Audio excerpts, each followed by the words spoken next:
శ్రీశైలం నుంచి నల్లమల్ల అడవుల వైపు చూస్తుంటే ప్రతి కొండ ప్రతి లోయ అందంగానే కనిపిస్తుంది. కానీ పర్టిక్యులర్గా ఈ వ్యూ మీరెప్పుడన్నా చూసారా?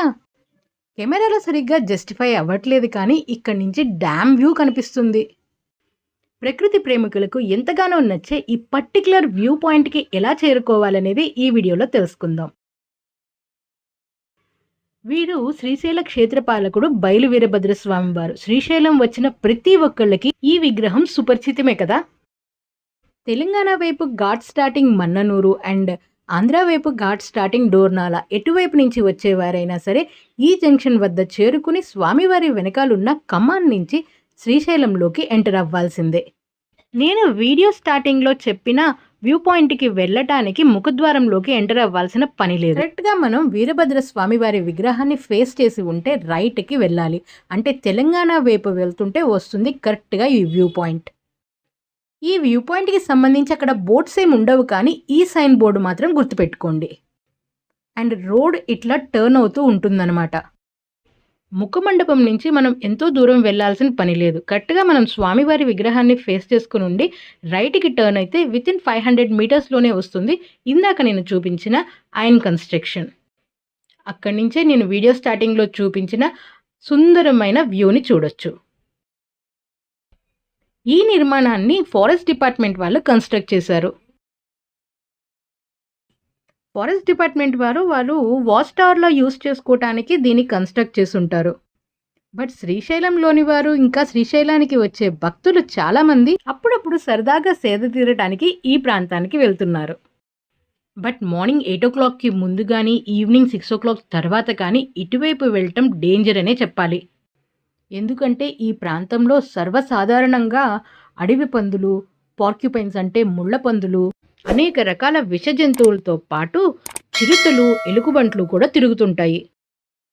ఫారెస్ట్ డిపార్ట్మెంట్ వారికంటే అలవాటే, ఇంతకన్నా డెన్స్ ఫారెస్ట్లో కూడా వాళ్ళు వెళ్ళిపోతారు. ఈ జంతువుల్ని ఎలా డీల్ చేయాలో వాళ్ళకి బాగా తెలుసు. బట్ మనం వెళ్ళాలంటే మాత్రం 1కి 10 సార్లు చెక్ చేసుకుని కానీ వెళ్ళకూడదు. సో ఇటువైపు ఎప్పుడన్నా వెళ్ళాలంటే మాత్రం చాలా జాగ్రత్తగా 1కి 2 సార్లు అన్ని డైరెక్షన్స్లోనూ చెక్ చేసుకుని మాత్రమే వెళ్ళండి. ఈ ప్రాంతంలో వెళ్తే మాత్రం చాలా చల్లగా అనిపిస్తుంది. చక్కటి అడవి చెట్లు, వచ్చే గాలికి అక్కడ సేద తీరుతుంటే ఆహా అనిపిస్తుంది. అండ్ దీని పైకి వెళ్ళి చూస్తే మాత్రం వ్యూ, ఈ సరౌండింగ్ వ్యూ అండ్ దూరం వరకు కనిపించే వ్యూ కూడా చాలా చాలా బాగా కనిపిస్తుంది. ఇప్పుడు మనం పైకి వెళ్ళి చూద్దాం. నేచర్ లవర్స్కి అయితే ఈ లొకేషన్ చాలా బాగా నచ్చుతుంది. నేచర్ లవర్స్ ఎక్స్పీరియన్స్ చేసిన ఎన్నో ఎక్స్పీరియన్సెస్లో ఈ ఎక్స్పీరియన్స్ని మాత్రం చాలా బాగా లైక్ చేస్తారు. అండ్ ఇంత మంచి లొకేషన్ గురించి, ఇంత మంచి వ్యూ పాయింట్ గురించి ఎక్స్ప్లెయిన్ చేసిన ఈ వీడియోని కూడా లైక్ చేయండి. ఇప్పుడు మనం ఈ కన్స్ట్రక్షన్ పైన స్టేర్కి వెళ్ళి అక్కడి నుంచి ఈ అందమైన లొకేషన్ని ఆ యాంగిల్లో ఎక్స్ప్లోర్ చేద్దాం. ఇలా పైకి ఎక్కేటప్పుడు మాత్రం మీ ఫీట్ని జాగ్రత్తగా పెట్టండి, ఎందుకంటే గ్యాప్స్ ఎక్కువ ఉంటాయి. అలాగే ఈ కన్స్ట్రక్షన్, ఈ స్టెప్స్ అంతా కూడా ఆయనతోనే నిర్మించినవి.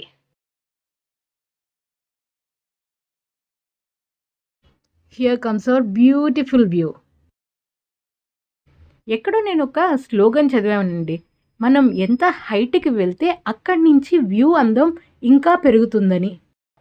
చూసేది ఒకటే దృశ్యమైన పైనుంచి చూస్తే దాని అందం మరింతగా మెరుగుపడుతుందని చదివాను.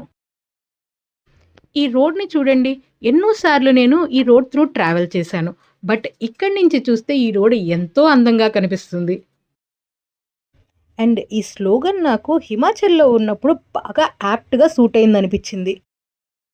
హిమాచల్లోని స్మార్ట్ సిటీ అయిన ధర్మశాలలో ఉన్నప్పుడు టైం దొరికినప్పుడల్లా కూడా నేను పక్కనే ఉన్న మౌంటైన్స్ మీదకి ట్రెక్కి వెళ్ళిపోయేదాన్ని. అక్కడి నుంచి నేను ఉంటున్న ఏరియా పక్కన వ్యాలీస్ అన్నీ కూడా ఎంతో అందంగా కనిపించేవి. అలాగే కొంచెం హైట్లో నుంచి చూడగానే ఇక్కడ రెగ్యులర్గా నేను చూసే లొకేషనే, కానీ ఇక్కడి నుంచి చూస్తుంటే ఇంకా ఎంతో అందంగా కనిపిస్తుంది. దూరంగా పొగ మంచులో కనిపిస్తున్న మౌంటైన్స్, వ్యాలీ అండ్ ఫారెస్ట్ చూస్తూ ఉంటే అస్సలు ఈ లొకేషన్ నుంచి రావాలని అనిపించట్లేదు. నాకైతే మాత్రం కొత్తగా ఏదైనా ప్రాంతానికి వెళ్ళినప్పుడు అక్కడ జనరల్‌గా టూరిస్ట్ విజిట్ చేసే లొకేషన్స్ నాకు పెద్దగా నచ్చవు.